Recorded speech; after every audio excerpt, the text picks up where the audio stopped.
Today we have assembled here to do Sri Buddha Puja.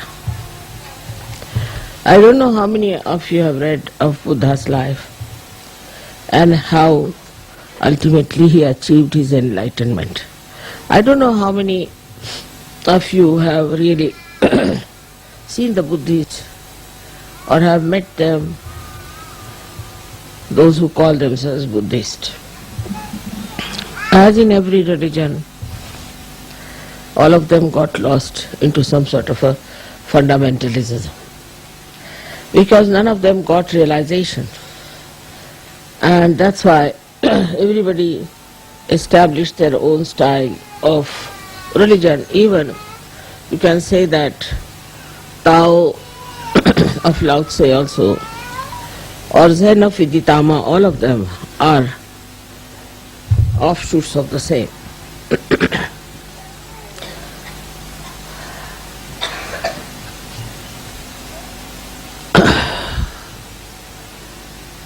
You have to see how he first felt that one has to seek something beyond life. Once we are very much satisfied with whatever we have, because he was a king's son, he had a very nice wife, he had a son, and naturally anybody in that position would be quite satisfied.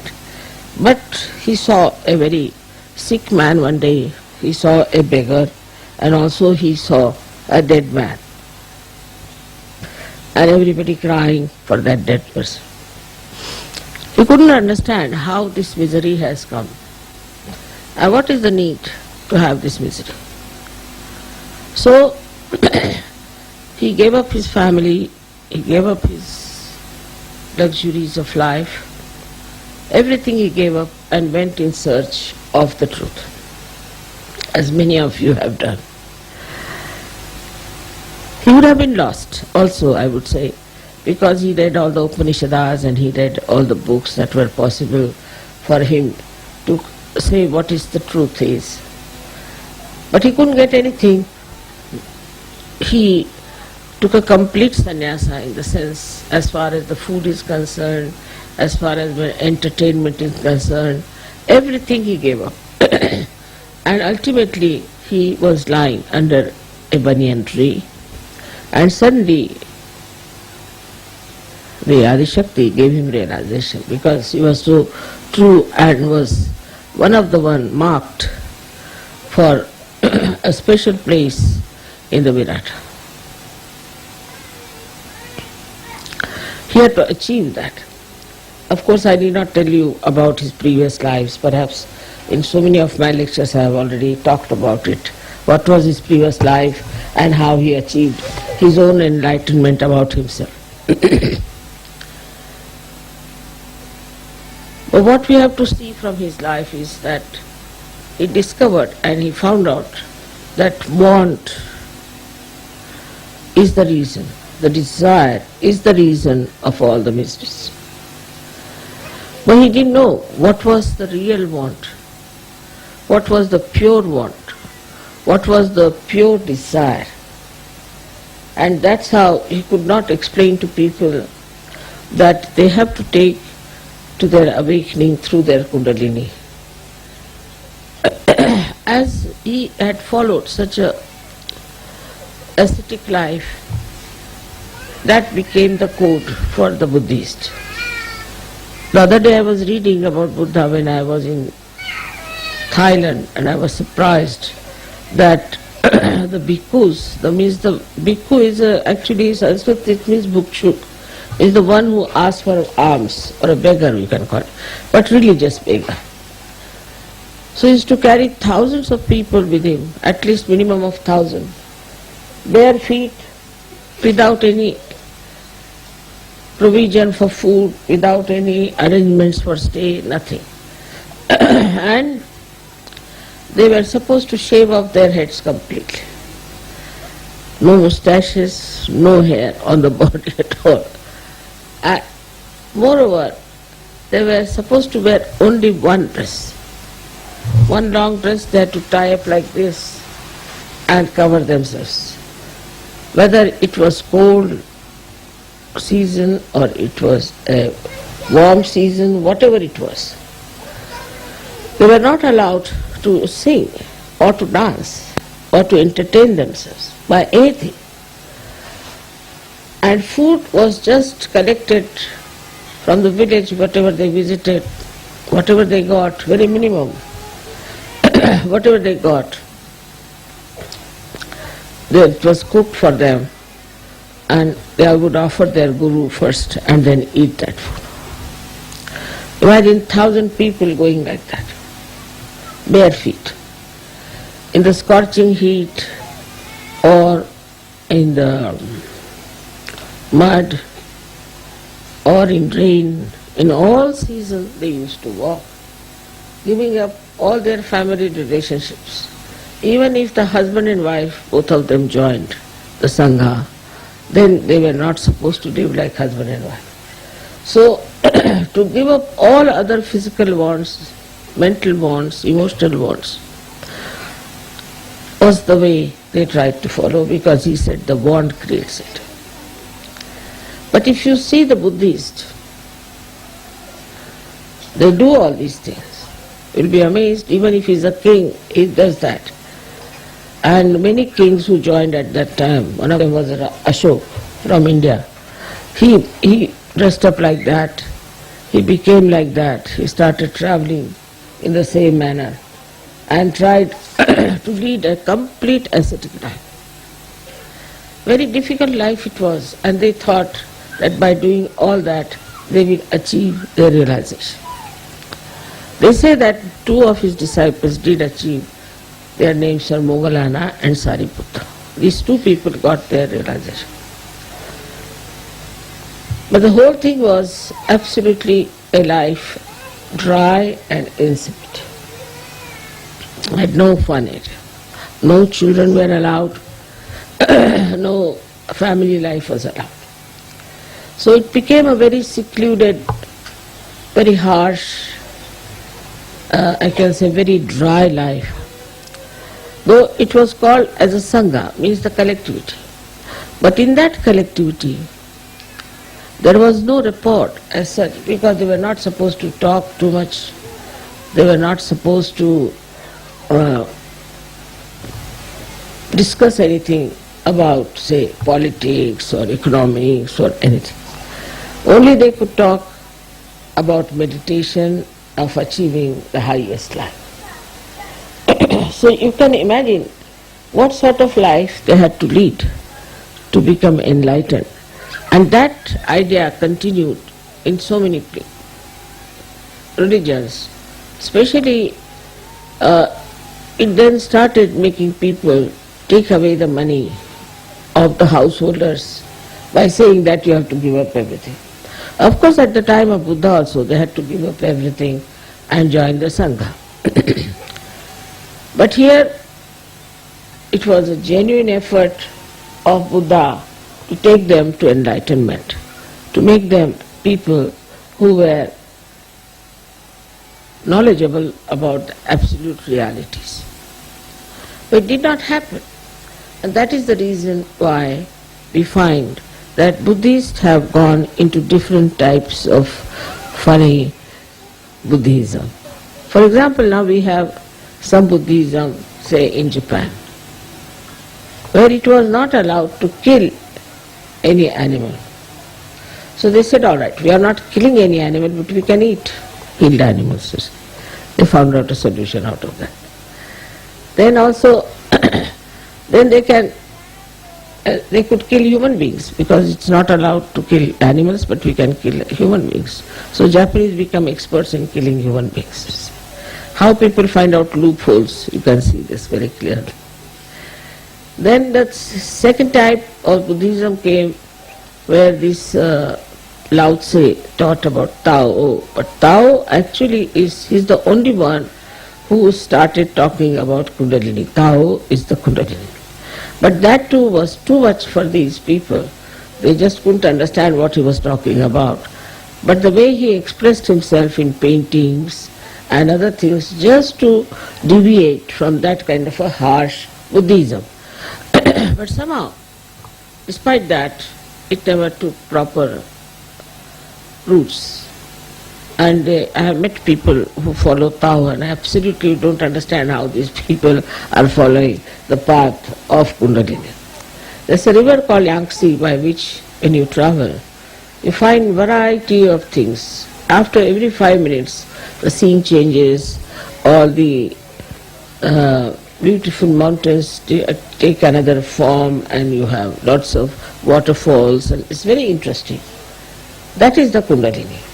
Tao is that river.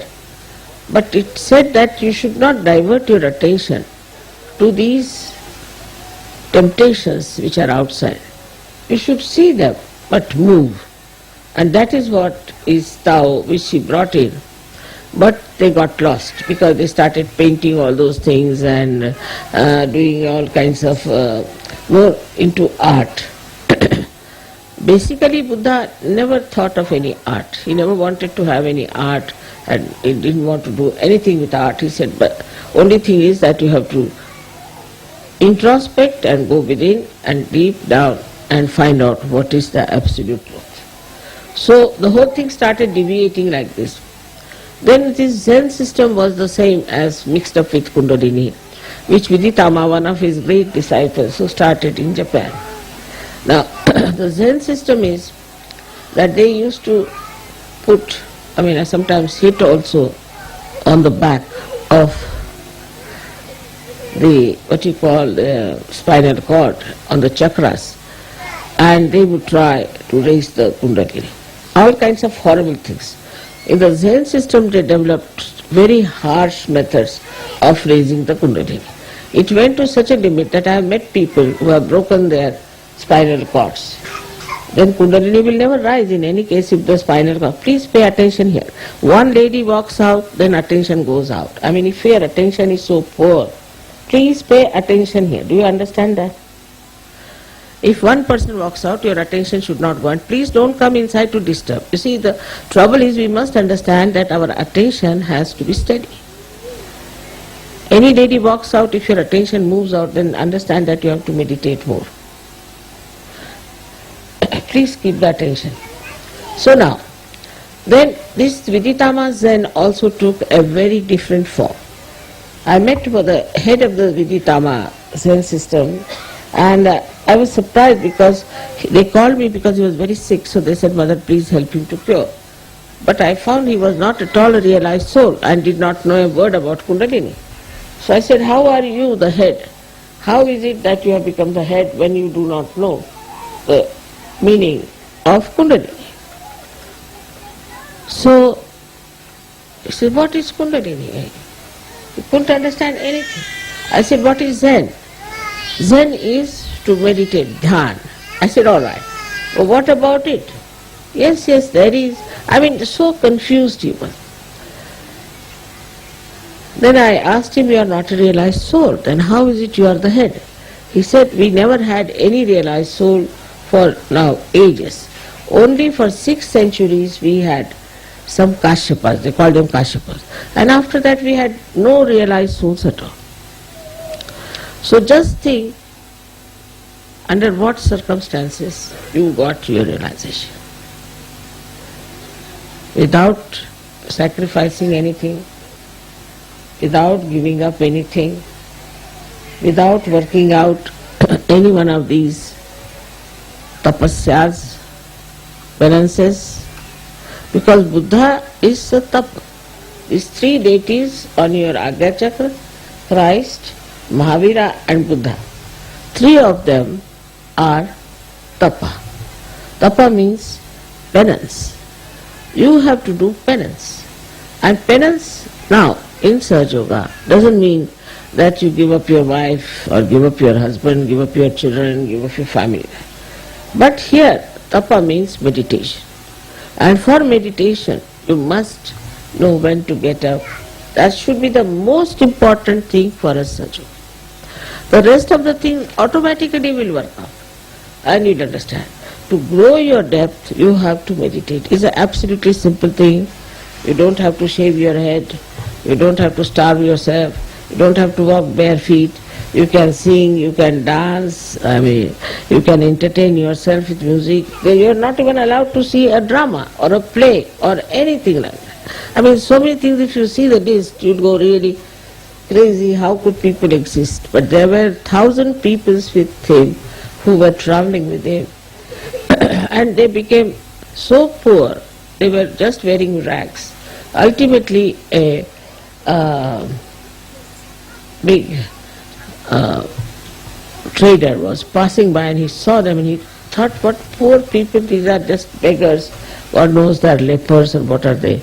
And he had a great feeling for them and he gave them some food to eat and everything. And still he did not know that it was Tathagata, means it was Buddha who was going. So the Buddha's main thing, Buddha itself means Bodh, from Bodh. And the Bodh means to know the reality on your central nervous system is the Bodh. You all have become now Buddhas without giving up anything, because whatever he gave up was all nonsense. It was a myth. If it was a myth, what's the use of giving up the myth? What does it matter if you listen to music? What does it matter if you dance? It doesn't matter at all.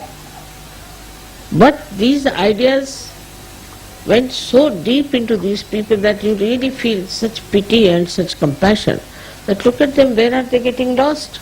They don't eat their food, they have their food only once in a while and they are starving, they look like really worse than TB patients. But while you people look like really roses, beautifully, all of you are enjoying life and everything is there. But still one has to know that we have to have that principle of Buddha within ourselves. And what is that principle of Buddha is that we have to do tapa. Tapa doesn't mean I don't say you starve yourself. But also if you have too much interest in food, it's better to take too little fasting. I never said that you should not enjoy music, never, no question, you should. But then you should enjoy music which is for your emancipation, for your awakening, for your ascent. I don't say don't do, because yourself now you are a Buddha. Buddha was not to be told anything, he told everyone, but he was not to be told. In the same way, I don't have to tell you, it is only you have to understand. But sometimes we are really bound by so many conditionings that I find very difficult for people to understand what is the spirit. Spirit is boundless. It is a free expression of God's love. So when it comes to the free expression of God's love, the compassion, the love, then one has to understand, do we do that or not? Even now there are many conditionings which are still working in us. For example, some of you are like this, that I belong to this nationality, to that nationality, I am this, I am that. We are very proud of that. We cannot mix up with other people. We are too high for the other people, or something like that. You are now become a universal being.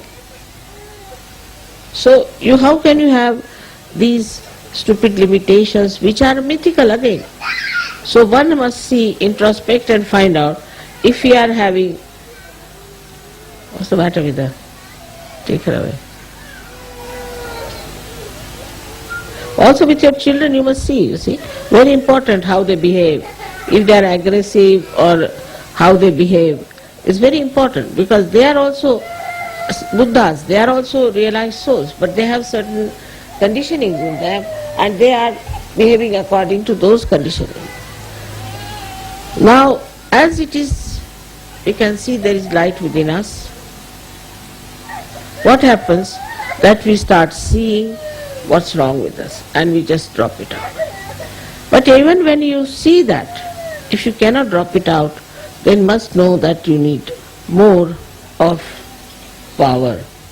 Then you must learn how to raise your Kundalini, how to be connected with the divine power all the time, so that you are in thoughtless awareness and that you grow within yourself in a den.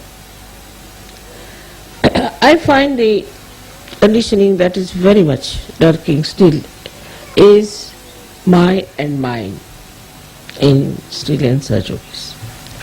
Like before this, what I had heard about, say, English or all Western people, because I am talking to the Western people here, that they didn't care for their family, their wives, their children. Every third day they were divorcing, or fourth day they are running off with some other husbands or something like that. Now I find they stick like glue. Wife becomes very important, husband becomes very important, my house becomes very important, my children become very important.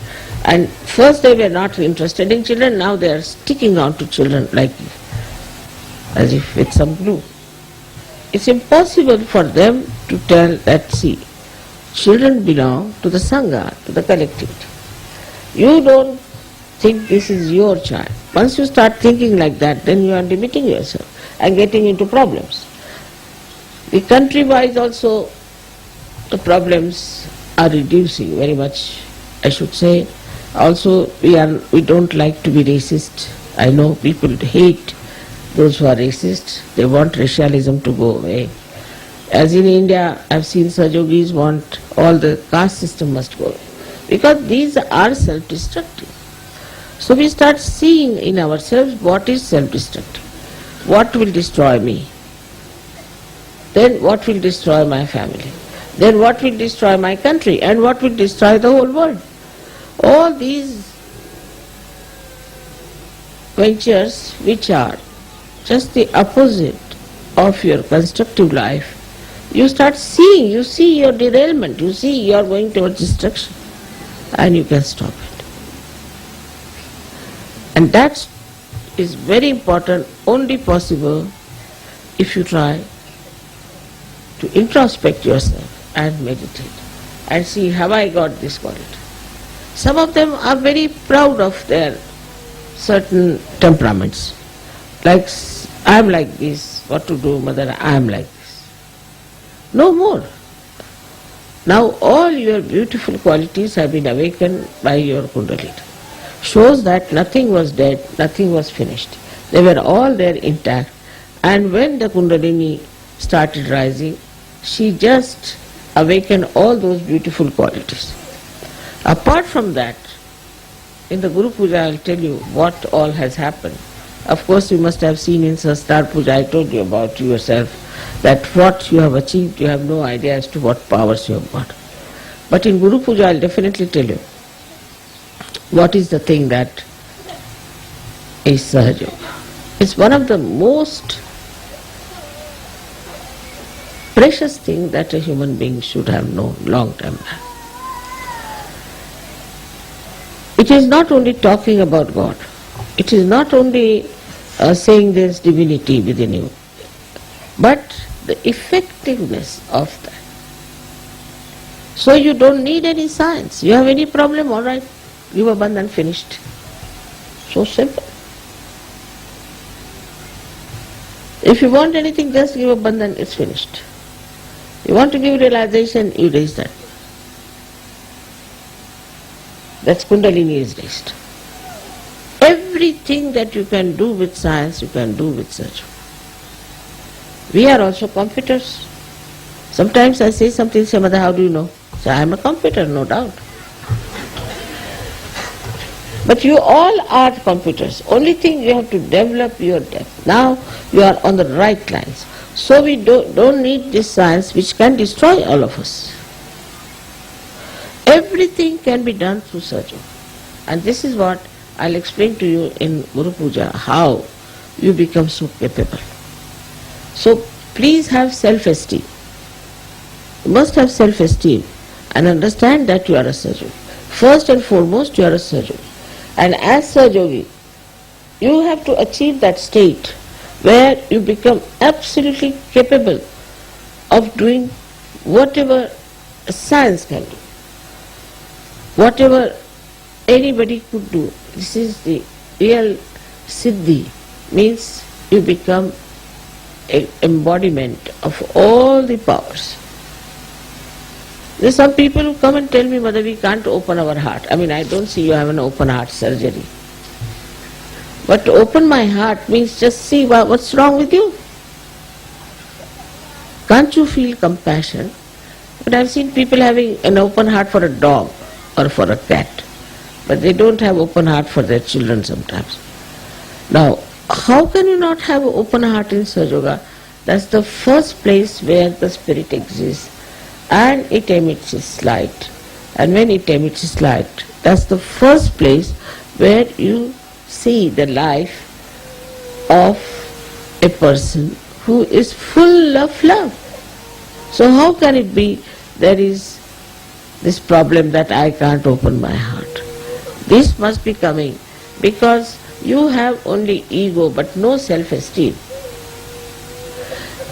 So Buddha is the one who is the killer of ego. He is the killer of ego. He is, as you have seen it, he is moving on your Pingala Nadi and comes and then settles down on this side, the left side. He is the one who is the controller of our ego, and how he has tried to compensate this right side. First of all, you must have seen the laughing Buddha. He is very fat, and a person whose right side is very thin. He is never laughing, never smiles even. Even if you tickle, he may not. So, they have shown Buddha as a person. He'll have many children sitting on his stomach all over his body and everywhere, and he'll be laughing. So just see how they have shown the compensation of Buddha, the one who is the controller of our right side. So how he controls our right side, just laughs out of it. He makes fun of himself, he makes fun of everything. Anything they see, for example now, as he said, don't see any drama. Alright. I say you see every drama. But in that you see with your enlightened consciousness, you can see the stupidity of it and enjoy the stupidity. For example, this Elizabeth lady was married 8 times or something, 9th, I don't know how many times she was married, I've lost count. So these stupid people went there, 3,000-4,000, imagine, more than you people, were standing around, and there were helicopters who were sending parachutes down, and everybody was so much enamored, and the parachuters were falling on the trees, sometimes falling on the people. And it was all in the newspaper, a big news for these Americans, you see. So you should see the stupidity of that. If you could see the stupidity, then it's all right. But if you become one of those spectators and think that, oh, what a thing is the... what a luck that I've been able to see this lady, such an inauspicious person, going for her honeymoon. Then, you see, anything you see. Now say, I went to Rio and they showed me the way they are having carnival. My God, I felt like vomiting. If it is something stupid, you can see the essence of it. If it is something humorous, you can see the essence of it. So what happens with that attention? That you see to the essence of the whole thing, related to reality. Compared to reality, it is stupid. In the light of reality, it is stupid. It can be mythical, it could be false, it could be hypocritical, all kinds of things which are not reality. But if you are a Sahaja Yogi, you should be able to see that point and enjoy. I have seen children do that very easily and they understand. Up to a certain age, then I don't know what happens to them. But say when I had my children, they used to go to see Ram Leela, you see. Very small they were, at those school, they were studying in school. Every day they would go with our servant to see. All the servants would have a Ram Leela and they would go and see. And they would come back and tell me all the fun about it. And they said, today Dashrath and his wife, she had such a fight, and suddenly we discovered both were men in that fight, They were fighting each other. Something like that. And every time they used to tell me the fun of it. But my servant said, look at our, this baby, they call them, the babies. See how they were enjoying, all the time laughing, they were so enjoying this Ramlila as we were enjoying. You see the difference. These girls were laughing at the ridiculousness of the whole thing, while this fellow was thinking that they were really enjoying it and all that whole thing. So this is the understanding. Same thing when you see what is your reaction. That depends on your chitta, on your attention, which is enlightened. And enlightened attention reacts in a very different manner than a stupid attention or a confused attention or the attention which is full of negativity. So, one has to judge how you react. Like I saw one funny punk fellow come to me. I said, why do you do like this? So one Sahajogi said, Mother, you shouldn't say like that. I said, why? You see, after all, that's his religion. I said, really? This is his religion. So the fellow says, what's wrong? I said, wrong is that you have no identity. You have no self-esteem. That's why you try to paint yourself and try to show that you are this and you are that, which you are not.